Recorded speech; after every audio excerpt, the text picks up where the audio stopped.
morning at South Platte River, and we got some pretty good drone footage just of the area. We come down to this area quite a bit. We did especially last year, I think. Took a lot of day trips, picnics. It's just nice to be by the water, but I think we got some good footage today to be able to share. It's nice because it's only about 45 minutes up some windy roads through the mountains, which we're heading home right now. Maggie did a really good job flying the drone. We flew it over the river. The thing flies incredible. I wasn't afraid of it getting lost or anything. One point I lost connection to it because I went around a mountain and there was a mountain between us.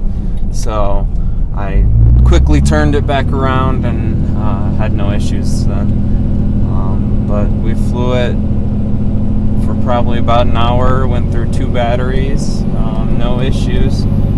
So we'll see if we got some good footage. We also played with the gimbal, following Bo around.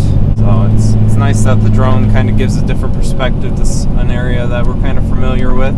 Yeah. Yeah, it was a good morning. Snow's really melting. Done.